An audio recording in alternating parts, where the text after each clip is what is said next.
But now I don't see those cobbles and curbs. I don't hear the blues anymore.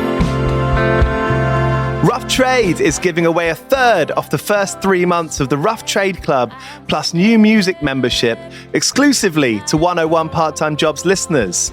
Become a member of Rough Trade Club New Music and you'll receive the Rough Trade Album of the Month straight to your door every month on exclusive vinyl pressing with exclusive bonus material. Club members have received exclusive pressings of albums from Sufjan Stevens, Sprints, The Last Dinner Party, Julie Byrne and Over Mono, just to name a few, this past year alone. Sign up using the promo code CLUB101POD and you'll get the Rough Trade Album of the Month, English Teacher's excellent debut album, This Could Be Texas, on exclusive Galaxy Gold for a third of the usual price. Here's English Teacher on a recent episode of 101. How many opportunities do you get to write a debut album and have all of this, sport behind us? I don't know, I really like the idea of holding the bar as being like classic songs. You only get one shot at a debut. Don't want the album of the month but still want all the benefits? Sign up to the standard tier using Club 101 Pod and you'll still get the first month free. You'll also get free shipping on all orders, 10% off the bar and on secondhand vinyl in-store, and exclusive access to sold-out Rough Trade events. So don't hang around. Go to roughtrade.com/club and sign up with the code CLUB101POD. That's CLUB101POD and claim money off the album of the month, English Teachers This Could Be Texas, today. This offer's available to UK residents only.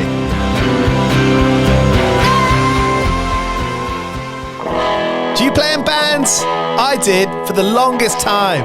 And I wish that I knew that DistroKid was a thing. I don't even think it existed back then. DistroKid makes music distribution fun and easy with unlimited uploads, and artists keep 100% of your royalties and earnings. 1 million plus artists rely on DistroKid to get their music on Spotify, Apple, YouTube, TikTok, Tidal, Instagram, and all the major streaming services. When you get DistroKid, you can see a DistroKid bank and withdraw your earnings. You get notified when you've earned royalties and you can withdraw via the app.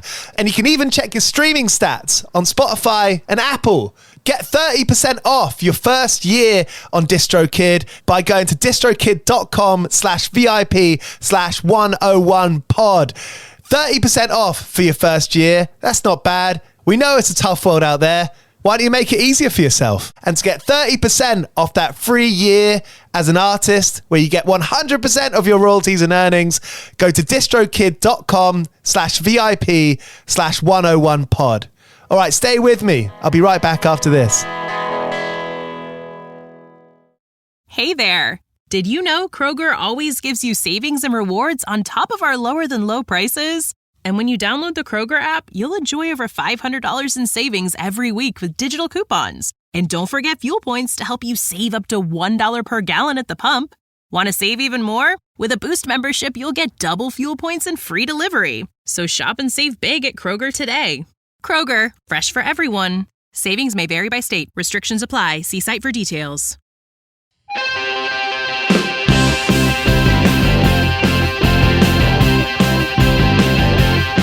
I'm 100, I want part-time jobs. I'm 100, I want part-time jobs. I've been working Monday, Tuesday, Wednesday, Thursday, Friday, Saturday, Sunday. Working Monday, Tuesday, Wednesday, Thursday, Friday, Saturday, Sunday.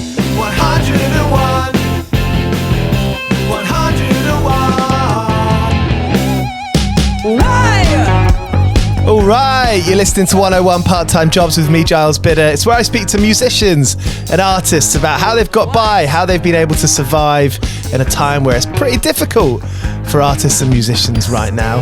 I'm speaking to Gustaf on today's episode. I spoke to Tara, Vram and Lydia. I saw them a couple of weeks ago at the Shacklewell Arms here in London. They're a wild band. They're fun. There's that kind of repetitive thing gets to you, and kind of, it's a Brian Eno thing, isn't it? Like the repetition, something new happens with repetition. It's all over this new record they've just released, Package Part 2 it's called. Go listen to it. They've been on tour with Yardak. Their last music video was directed by Beck, and this is their second record after 4 or 5 years being together. It's Gustaf on the show today, telling us their stories of the last few years. Thank you for listening. Cheers to our sponsor, 2000 Trees Festival, an excellent independent music festival happening in Cheltenham, 10th to 13th of July. Gaslight Anthem, Bob Vylan, Manchester Orchestra, Hot Mulligan, Creeper, The Chats, loads of great bands at 2000 Trees this year. If you want to snag your ticket, head to 2000trees.co.uk, and with the voucher code 101pod, you can get 50 quid off your weekend ticket. That's 50 quid straight off your weekend ticket using the voucher code 101pod. It's on Dice, and you can put it in the promo code section there, 101pod, 2000trees.co.uk. Go get them. All right, here's Gustaf here on 101 Part-Time Jobs. 101 Part-Time Jobs.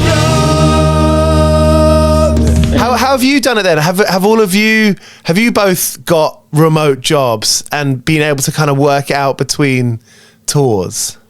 Yeah, I mean, I'm very fortunate. I've got some family money I've been living off of for like an inheritance, but I do, which, you know, not a very sexy thing to say. Hey, it's real. Yeah, you know, but you didn't choose that life. No. Hey, there you go. Yeah, hey, you know, we'll see how long it lasts. Kind of going through it. But I've been recently doing work as like a poll worker for the elections, which has been fun. Okay. Which is just sort of sitting on a folding chair. What does that involve? Next to a voting booth. You know, it involves setting up the poll site. I am the BMD inspector, which is a ballot marking device, which is like if you have trouble sort of seeing or or like, you know, you want to vote in a different language, it just marks the ballot for you. And so there's a lot of different ways to, and there's no mistakes when you put it in that machine. So what's the energy like? What's the feeling like at these poll stations? It's fun. I mean, it's a lot of fun because it is just like a really wide array of New Yorkers. And then I've had office jobs before where it's been sort of a similar situation where it's just like you're talking to people that you would like never really run into or hang out with at a bar. And it's just sort of fun to like, I don't know, have that kind of like intersection of like a lot of people. That cross section of society. Yeah, no, it's a lot. I mean, people with kids, people who are just sort of like doing part-time work. Like it's just like all, and like I feel like it's like, you know, usually we're just hanging out with young musicians, and like these are just people with completely different lives. So I enjoy that. It glares you right in the face that, I mean, a lot of the time as a 20-year-old, or you know, in those kinds of places where you're hanging out, you're basically kind of meeting the similar kinds of people.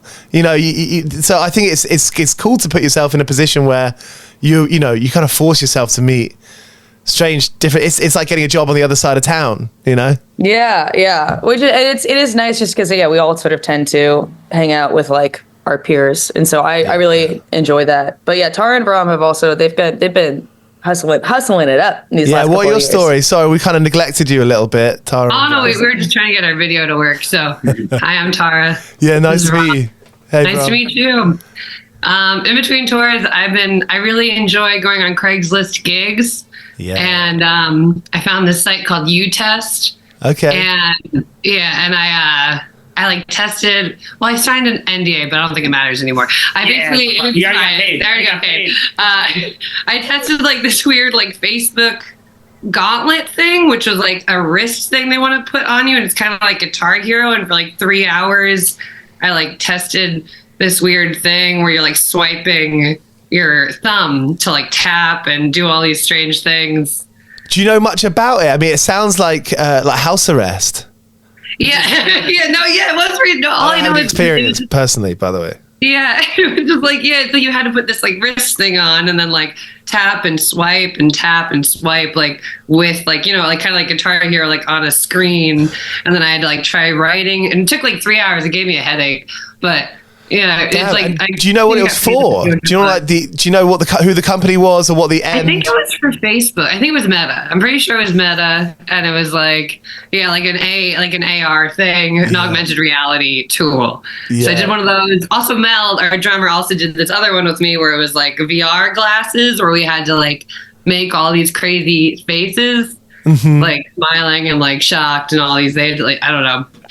Yeah, that was a funny one. And then I also tested the Google AI for like 12 weeks. And I realized that the Google AI is actually really dumb. It couldn't even like add. I mean, this was like a year ago, so hopefully it's better now. But that one was kind of crazy. So, well, that's pretty varied there. I suppose. How does it work? You'll sign up, and then they'll get in touch. They'll say, well, we can't really tell you anything, but here it is. Yeah, it was like through the utest.com, and then there's this other kind of site. I did like another weird thing with like Google Maps. And then I got scammed once. Can I tell you about the weird scam job I did? Yeah, please. Okay. This is the place.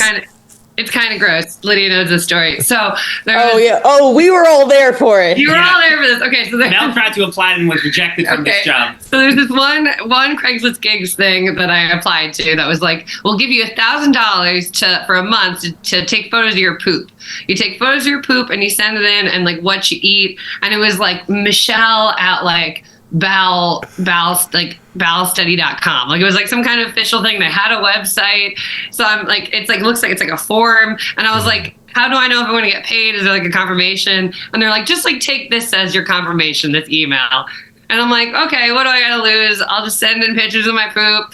I don't care. What are they going to do with it? So, and it's for $1,000. So I get into like day 20. We're on tour. It's like this form where you take photos of every meal and then you take pictures of your poop. I thought it was like to train some AI or something, because I was doing other stuff like that. And it makes sense, I guess. You're watching your diet, you're watching how it looks. In Europe, they do that the old school way. That's why in mainland Europe you got the poop ledge in the loo. If you've noticed, so you can kind of juts out. Yeah. The poop ledge. I never heard it called the poop ledge. So you have around 30 days of this. Yeah, like around 20 days of this, we're in Canada. I go to send in my day 21 or whatever. I'm like, I'm about to get paid soon. I'm almost at the end of this. And then the form doesn't work. And I'm like, oh, interesting. So I wait till the next day. The form doesn't work again. I email them and it bounces back. The email bounces back. No. And then I start searching. I'm like, what the hell? This is so strange. Like, is anybody else done this or gone through this? And then I found one Reddit post from 2017 of a very similar story, and it's also a very confused woman being like, this happened to me, and they just have pictures of my poop. I don't understand why. I'm just curious at this point. And it was $800 she was gonna get paid, so inflation, I was gonna get $1,000. And she was also her roommate was doing it, and they were both women, so she was like, maybe it's a weird fetish thing. Sounds like it. So, and that was it. And then you just didn't hear anything back. That Reddit post was all you had to go off. No, the website was gone. The email bounced back. I was almost going to make a Craigslist post to be like, did anybody else fall for this? What? In a way, kind of, respect. Not respect, because it's obviously gross, but for you got fucked with. You got fucked with. I really did. You hold your hands up. You hold the white flag of loo roll up. Yeah. And then it's just also funny, and then the next few days I was tempted to take photos of my poop, because it was just a habit at that point. Oh my God. Also, sorry, also one more detail. The first, for a few days in, you also had to rate your poop, 1 through 5, how satisfying it was. And I said one of them was satisfying, and they sent me all these, there's 5 questions about why it was satisfying. That seems scientific. So there is all the possibility that in a couple of years, an anonymous Reddit poster will be sharing all this data, all this timeline, all this, it's the poop diaries. Yeah, the poop diaries. Fuck. How do you feel about it now? I mean, you're clearly not too upset about it. Oh yeah, whatever. I mean, I don't know, it's just kind of funny. Yeah, $1,000 would have been nice. It would have been nice to get that $1,000 yes. for my work, That's the one. You put the fucking time in. I put it into my budget. I was like, I'm getting $1,000 into your butt shit. Hey. I mean, that's being scammed is any either of the others of you, this of sentence. Have you ever been scammed, Lydia or Vram? Vram?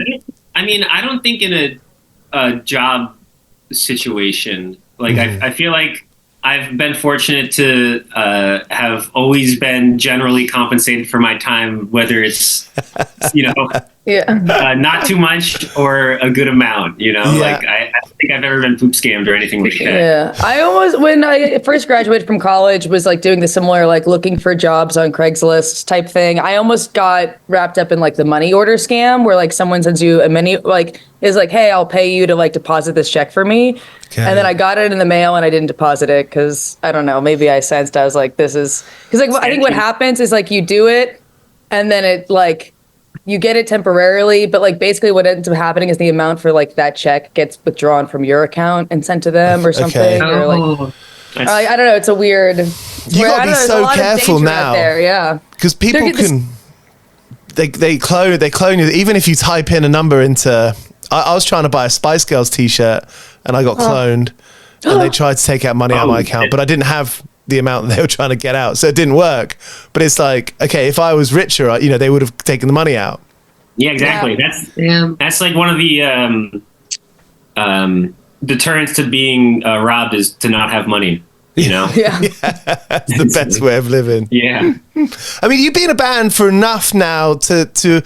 I feel like, you know, it's a total outside thinking, and you never really know how things operate, how bands operate.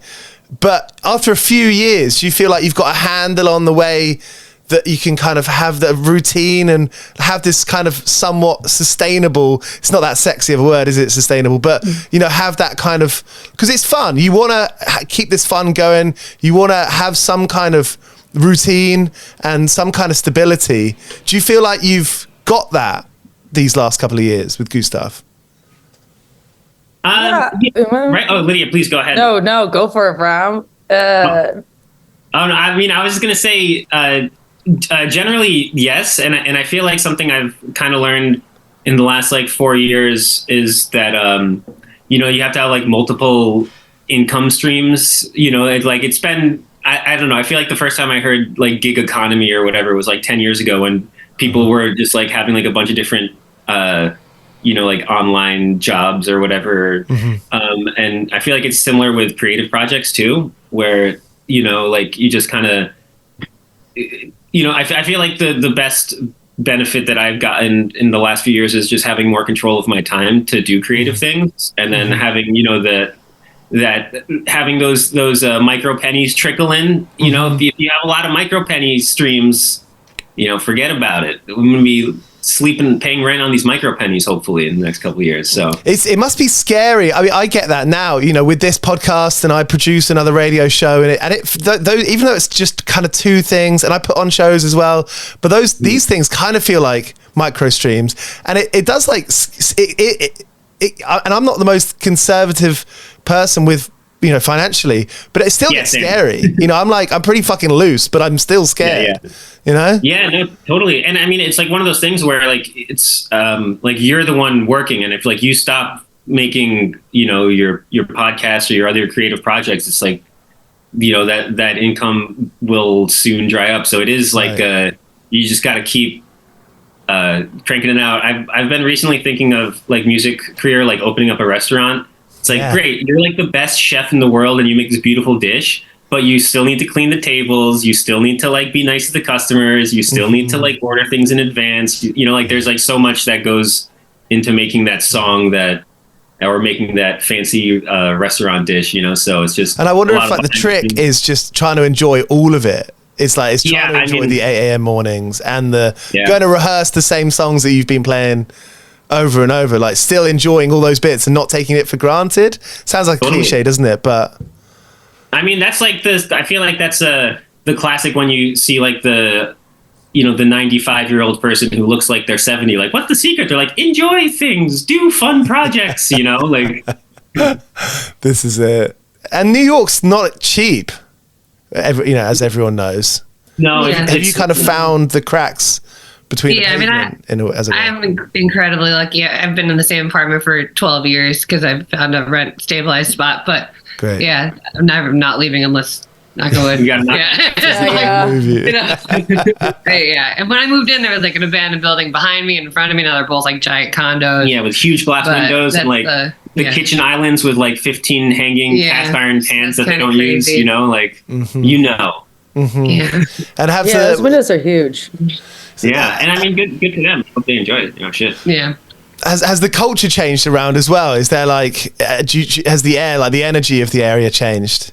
Totally. Yeah, I mean, when I moved in, also Lydia and me, we live in the same neighborhood. When we moved in, there was like more DIY venues. There was 285 Kent, Death by Audio, Glasslands, all that, Cameo Gallery, and everything pretty much closed down like 10 years ago. So, and since then it's been a lot more like baby strollers. And, Okay. Our neighborhood has turned into like a miniature Soho. Like it's like we don't have to go to Manhattan anymore to go to our big box stores and stuff. And like just seeing like even on the weekends, like all of a sudden be like people are visiting here. Okay. Yeah. You can get your $100 brunch. Yeah, we got Whole Foods, we got an Apple Store. Apple Store used to be King's Pharmacy. I know. Oh. Yeah. And what does that mean for a band like you? Like, I know like the area that I live in now is pretty like it's an alternative music. It's quite like punk rock. There's a few venues. There's a lot of people down here making art and playing music and doing paintings of physical art as well. And that like changes my day to day. It changes my life because you go out and you see it. And I'm like, oh yeah, cool. This is me. You're always gonna be brushed a little bit by your surroundings. So as a band, how do you think that's affected you as musicians and as writers and people wanting to make art? Has it frustrated you, or has it made you go inside yourselves a little bit more? Sorry, it's sort of reflection time here, isn't it? I've the stuff that like was in our neighborhood 10 years ago is still around. It's just in a different neighborhood, So Right. it's there's a lot of that happening. Yeah. I'm DJing tonight at Jones Bar, which is like Queens, but even further. I haven't been there yet, but I know it's like further out in Queens, right? Yeah. It's like by the graveyard. Like Ridgewood. Yeah. Like Purgatory. Yeah, I think it's like the neighborhood even next to Ridgewood. I don't know. Yeah. I'll let you know, but yeah, it just feels like you got to go out a bit further. Yeah, the fun things go to where the rent is cheaper. And it was so funny because I was like, "Oh my god, I knew so far. Who's gonna come to the show?" And then it ended up being like almost sold out when we were playing with Francie Moon because everybody lives there now, and I just got in touch because I live over here still because it's cheap for me specifically. Yeah. But it is interesting. Like it is like you were saying, like the atmosphere is a little different. And I mean, it's like if you can't beat them, join them. Like you just kind of lean into it, and like now we're part of the fancy people. Yeah. You were in Patagonia.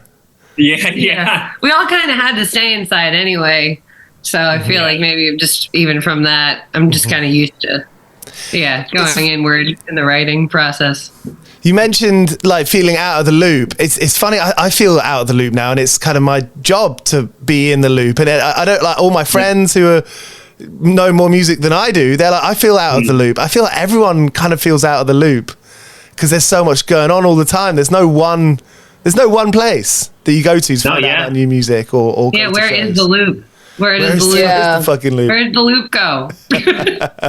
I guess it's like following new people. I mean, I guess that means younger people in some circumstances and seeing what they're doing. Yeah, absolutely. Like it's always exciting when you play a show or go to see a show, and it's like, I can't believe, like, are these, because of the U.S. the drinking age is 21, so it's like, are these people, like musicians, even allowed to be in here? This is great. When you see like the new generation rocking, that's man, it's the finest moment of the night. That's it. And you've just got off like a big tour. I saw you at Shacklewell in London. Really fun. Oh, you were there? Really great. Yeah. Not even the cancelled trains could dim the lights after that. That's fun. It was a wet one. It was a real wet one, yeah. I mean, coming back from tour, how do you feel now? Does it take a couple of weeks to calm down, to mellow out? Go, Lydia. You go for it. Yes, no, but we also got another tour coming up in a couple of weeks. It's not that much time, so I think we're all just like trying to get our shit done while we're home. Yeah. And it's album release day today, so congratulations. Thank you. Tara, you're DJing tonight. Vram and Lydia, what are you up to? I softly RSVP'd to go see Tara DJ. Yeah, so I need to get a record. nice. I gotta play. I'm DJing vinyl, so I gotta bring the Gustaf record, and then when I feel like going to hang out, I can just put the Gustaf record on. Yeah. There you go. Dunks, and then we can all leave the building. Listen, Yeah. Because we've heard it. Very Oh good. yeah. I'm gotta. Oh, I'm sorry. I gotta bring my guitars to get fixed up before the next tour. Just the routine maintenance, and then seeing a friend play a show at a new band. Old friend, new band at Our Wicked Lady, and then DJ party. So a full fun day. Yeah. That is fun. Have you got a go-to guitar person to get your stuff sorted? Yeah, well, I met this new guy who has a guitar shop in like Industry City. It's called the New York City Guitar Shop, I think. Super nice guy, Jimmy Carbonetti.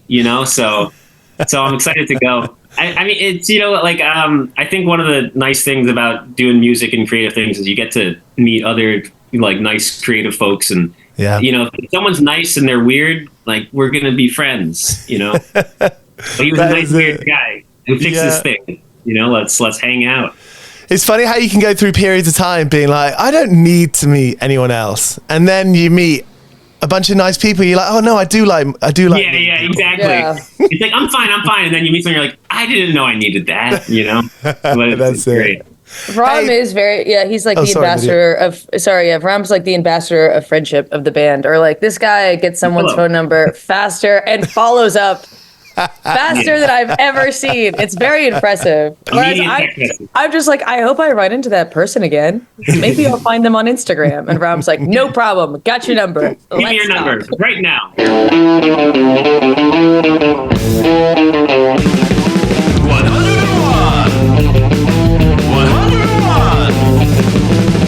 Hey, the three of you, thanks so much for chatting to me on release day. I bet you got so much to do. It's a massive day. It's exciting. Have a fun night tonight, and cheers for your time. Thank you. Thanks for listening to my poop story. Yeah, I love it. All about the poop story.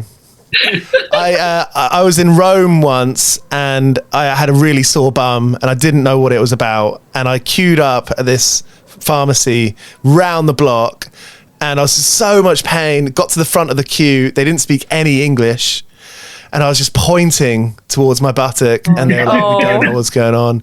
So just like total pain, and I was desperately just trying to find a rubber ring to take around with me so I could just sit properly.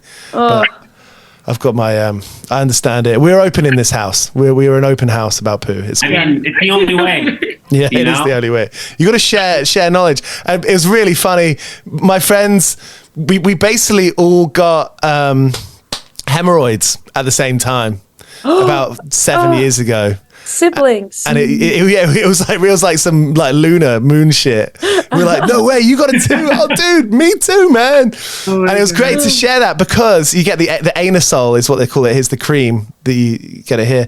And someone was like, oh, I heard if you put it in the fridge, that makes it a much more pleasant experience on the application process. Wow. And that was just a great example of knowledge is power and wealth, and often sometimes relief. You got to share the advice. Yeah, I mean, health advice, you gotta share it. Got to do it. Hey, to finish with, what are your? I'm a big fan of work fuck ups. Like I used to take kids around in London and like do them tour guides that their parents had paid a lot of money to this company, and this company had hired me, a fuckwad, to fucking show them around town, and I just mess it up. I like lost them on the tube, and we didn't make the classes their parents had paid for, and I generally kind of fucked it all up. I'm a big fan of like hearing other people's work fuck up stories. I'm kind of putting you all on the spot here, but are there any that come to mind? Some kind of dinner table stories? Yeah, so we all worked at this venue called Pianos in the Lower East Side. Lydia got us the job. She was like a booking person there, and so we were doing code check, and it's like very, very busy, and everybody kind of looks the same. Like, it's like, and they put in their phone number and they give it to you, and then sometimes there'll be like a guy with a girl, and you're assuming they're dating. So like it's the end of the night, I'm very tired. This guy comes back, and I knew he had a girl with him the last time, and they had their jackets together. So then I give this guy and this girl he's with the jackets, and it had to be a French girl. And then like about like 5 minutes later, that guy's actual girlfriend comes back to get her coat, and it wasn't the same girl. And I'm like, I don't know, it was the guy you were with, and it was with some French girl, and she's like, a French girl.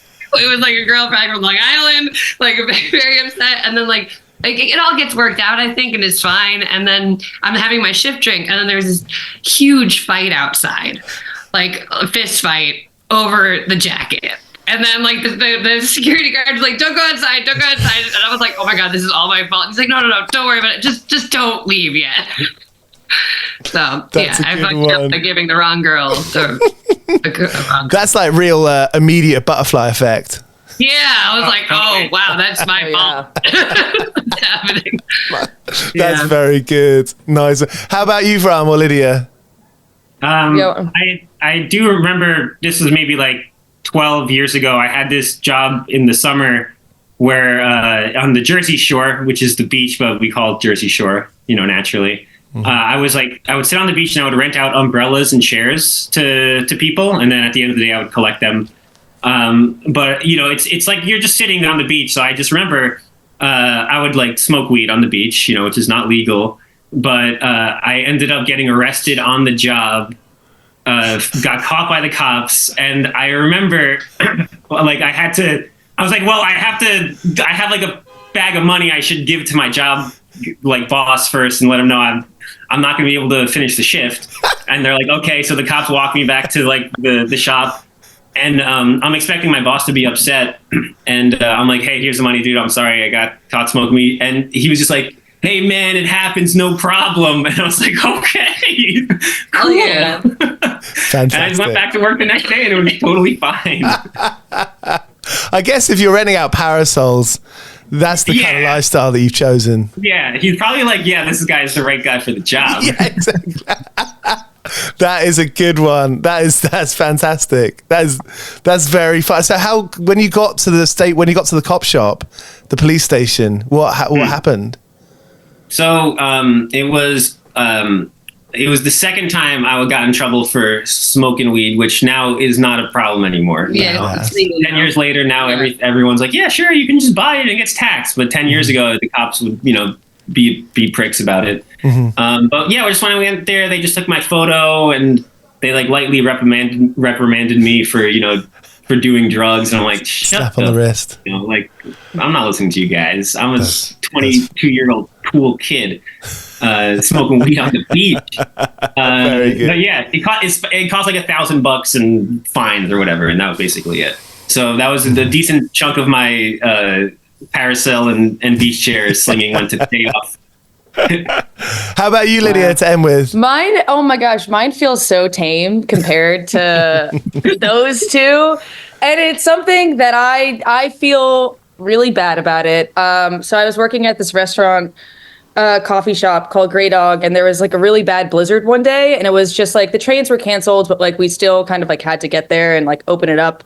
And I was managing that day, and technically we had like a policy, we were only doing online orders, and so like we weren't taking orders on the phone. And this guy called up trying to like place an order on the phone, and I was like, no, you got to do it online. And he was really rude to me, and he bullied me, and I didn't like him on the phone. And so he ordered nachos.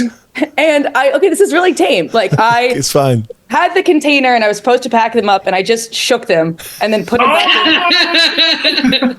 Like it was a stressful day. It's not an excuse. Customer's always right, but I was just mad, which wasn't great. His wife comes, those nachos. His wife, No, I didn't. No, I just shook them. And then his wife came to pick up the food, and then he calls the restaurant later being like, what did you do to my food? Like freaking out. Like I was hearing his voice crack, and he was like really upset about it. And I was like, I tell you, like nothing's wrong with it. He's like, I want to speak to your manager. And I was like, okay. And so I paused and then just raised my voice a little bit and was like, hi. Oh no. And he was like, that girl was rude to me, blah, blah, blah. And I was like, she's having a really bad day. I'm sorry. The blizzard, it's very stressful. Like, we'll refund the nachos. I don't think anything happened to them. And that was serious. No one treats your nachos. I love the higher voice. Yeah. And it worked. Me, manager. Well, because I was pissed off, so my voice was a little bit lower, and you know what? Not very polite. And then it was very easy just to be like, "Hi, well, oh no."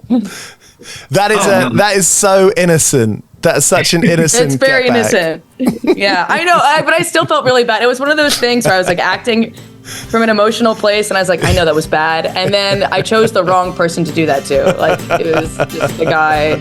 Yeah. Brilliant. So that was Gustaf here on 101 Part-Time Jobs. Go check out their new record, Package Part 2. It's a lot of fun. They put fun first, and those are some great stories. I'm a big fan of that deck chair going to jail story. Thanks so much for listening. If you're in a band or if you're an artist and you want to put out your own music, you can do with DistroKid. It's so easy to put out music from DistroKid. For 30% off your first year, head to distrokid.com/VIP/101pod and put out your own music. Earn all your own royalties from TikTok, Apple, Spotify, Instagram, everywhere you can get your music out there so anyone can listen to it and you'll be dripping in the pennies from it.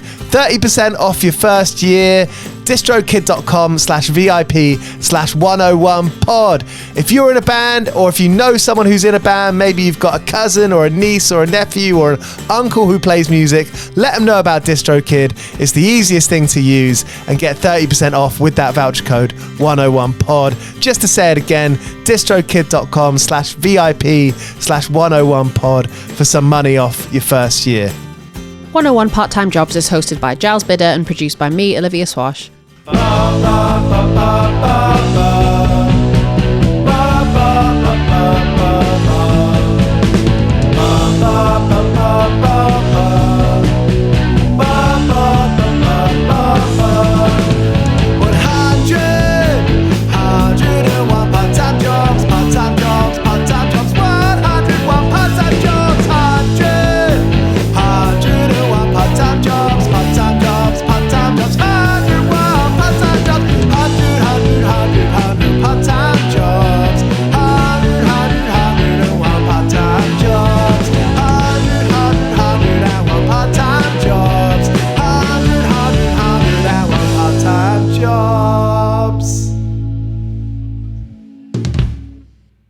Hey guys, time to get in on the action for the biggest moments in basketball with PrizePicks, America's #1 fantasy sports app. Just select 2 or more players, pick more or less on their projections, place your entry, and win up to 100 times your money. Right now, PrizePicks will match your first deposit of up to $100. Just download the PrizePicks app and use the code GET100. That's code GET100 on PrizePicks for a first deposit match of up to $100. PrizePicks, pick more, pick less. It's that easy.